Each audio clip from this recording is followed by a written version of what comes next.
Kababayan, it's the end of the week, but we've got a very special episode today because we have Jason Tengco here. If you're just joining us, we're talking about Hillary for America. He's the AAPI director, and we want to understand how Hillary is going to be the best choice for Filipino Americans. Jason, tell us why.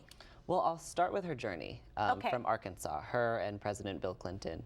You know, one of their advisors, her name was Maria Haley.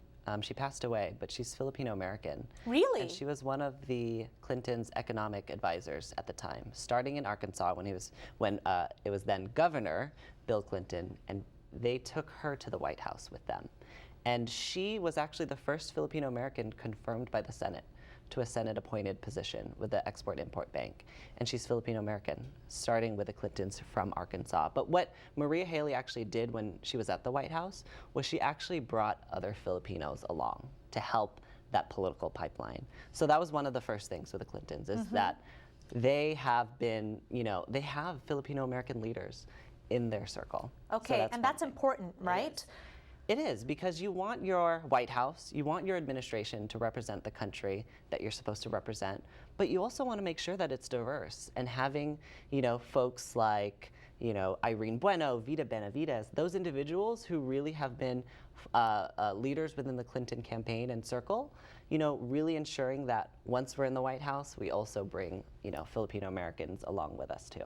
Okay, and then there are other issues in terms of being Filipino American that are, very important to us, like immigration. Yeah.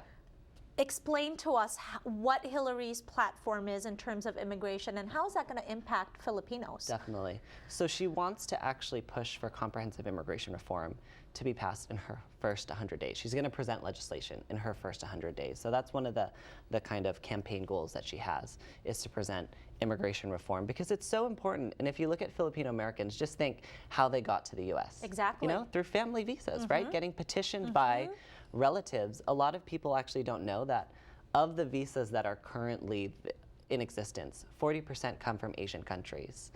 And of those, the Philippines actually, for those who are in the kind of wait line to receive your visa to come to the US, the Philippines has the longest wait time. You can wait up to 23 years at some points to get reunited with your family members in the United States. That's right. So Hillary wants to clear those family backlogs. She also wants to do a lot more with the undocumented, the tago ng tago, individuals who are living here. A lot of which are Filipino American. We used to say TNT, right? Yeah. But we're trying to be politically correct. So undocumented po ang tawag sa kanila. For those people na nagti-TNT pa, don't say that word na, because it's undocumented. Undocumented. That's exactly. right. That's right. Of the 11 million undocumented immigrants here in the U.S., 1.1 million are AAPI. And of those, hundreds of thousands are Filipino American, right? So Hillary really wants to ensure that those young individuals, they're protected from deportation through the program Deferred Action for Childhood Arrivals. Yes, DACA. DACA, which allows them to work legally in the country for 2 years. She wants to protect that program, but she also wants to provide a pathway to citizenship for undocumented immigrants. Just like us, they pay taxes. They're American in every sense except for their paperwork. Absolutely. They want to be citizens, so Hillary really wants to fight for them to be so. Okay, and I actually saw, because I'm, all about social media, I saw Hillary even tweeted Jose Antonio Vargas. I saw that one,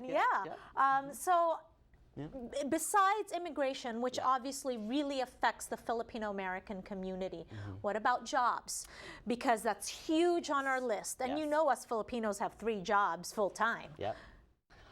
So jobs in the economy obviously are so important. She really wants to make, one, critical investments in things like infrastructure, like rebuilding roads, bridges, our schools are crumbling. So she really wants to invest in that and create jobs that way.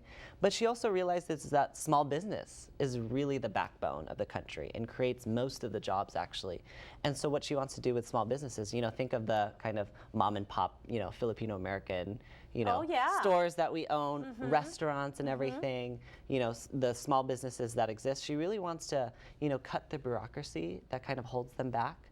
provide tax relief for those small businesses so that they can thrive and hire more people. She wants to improve their access to capital. Those are really the things that are going to get the economy going again. Yeah. Okay, so Jason, this is her second time to run. Yeah. Why is it her time now? It is so her time now. I mean, if you look at the other side, if you look at the Republican nominee, Donald Trump. I'm laughing. Is it? Her platform and Donald Trump's platform is like night and day. Whereas Donald Trump wants to deport all 11 million undocumented immigrants, Hillary wants to protect them from deportation, provide a pathway to citizenship. Whereas Donald Trump wants to, prevent all Muslims from entering the country. Exactly, yeah. So, okay, let's not even walls. talk about Donald Trump because we're wasting our time here. Okay, sure. Let's talk. We can talk about Hillary. Yeah. But, let's talk about Yeah. why is she a better choice than Bernie Sanders? Okay. I think Senator Sanders has a great vision. He has a great message, but you also need a plan. You need a plan and you need leadership to make it happen. Whereas Bernie wants to say provide free community college for all, which is, it sounds so great. Hillary wants to make sure that education is affordable for everyone.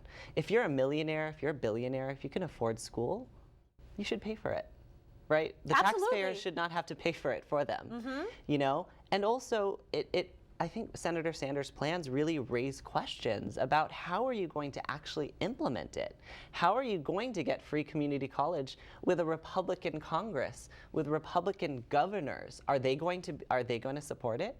No. And so Hillary knows the dynamics. She has the leadership to reach across the aisle and to actually make her platforms, happen. Okay, what a well-spoken man, Filipino guy right here. So proud of you, Jason. We'll be right back on Kababayan Today on why you need to vote.